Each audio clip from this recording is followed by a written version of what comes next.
कह गया हुआ हूँ।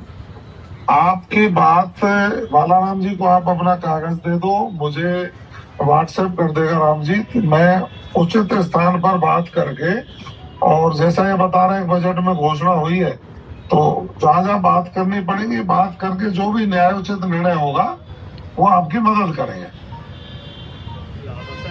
सर, लोगों की इच्छा ये है कि माननीय मुख्यमंत्री जी से आप हमारी भेंट करवा दें। अभी तो इस कंडीशन में नहीं, कभी 2-5 दिन में जब साहब वहाँ से आ जाते हैं। माननीय मुख्यमंत्री जी से मैं चर्चा करके राम जी आपको फोन कर दूंगा, नरेंद्र को। हाँ सर, नरेंद्र जी और बात करना चाहते हैं। प्रणाम साहब। साहब, सब लोगों को आप पर विश्वास है और इस बात को भी हम समझते हैं कि आप लोगों के माध्यम से भी हमारा काम होगा, क्योंकि आप खुद सरकार हो और सभी साथी आज सुबह से आपका वेट कर रहे थे और हम भी इंतजार कर रहे थे।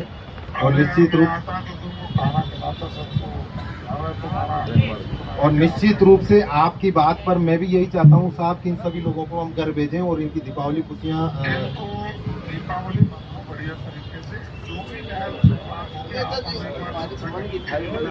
चर्चा करके इसका समाधान होता है डीओपी में, वहाँ मदद करेंगे।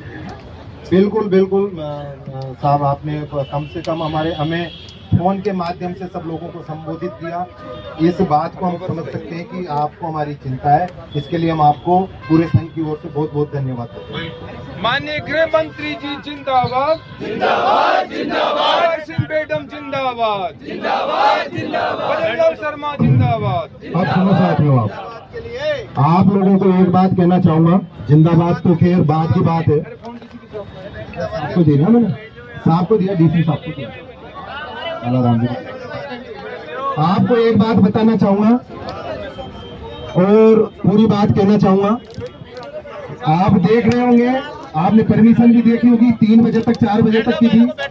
आप लोग लगातार यहाँ पर बैठे हुए थे, आपको पूरे प्रशासन ने कोऑपरेट किया। अब इसका माध्यम मैं आपको बताता हूँ, लगातार पिछले कई दिन से हम इनमें लगातार संपर्क में बने हुए हैं।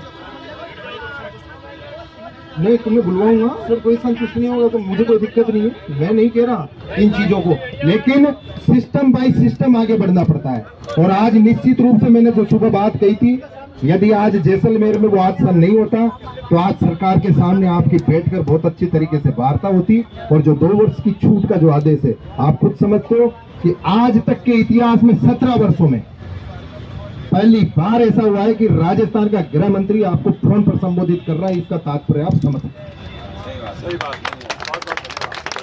फोन पर आप लोगों को संबोधित कर रहा है और ऐसी त्रासदी में उसने जो वहां पर गया, इसको आप समझ सकते हो सकता है कुछ लोग संतुष्ट होंगे कि नहीं होंगे, मैं नहीं कह रहा, मैं खुद भी नहीं हूँ।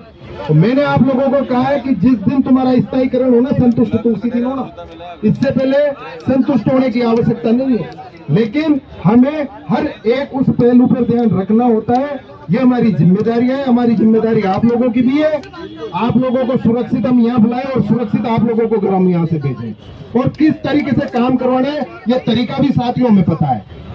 एक हमारा माध्यम तैयार हुआ बड़ी मुश्किल से, 2.5 साल सरकार, 2 साल 2.5 साल सरकार को होने को आगे, समझ रहे हो ना, कोई माध्यम तुम्हारे बीच में नहीं है ना, कोई माध्यम बना क्या राजस्थान सरकार में अब तक तुम्हारा। आज गृह मंत्री जी आपका माध्यम बनने के लिए तैयार है। अगर हम उस माध्यम को ठुकरा देंगे, आप मत समझो, जिसको ना समझनी वो ना समझो, लेकिन मैं बता रहा हूँ, इसी में ही अपनी आगे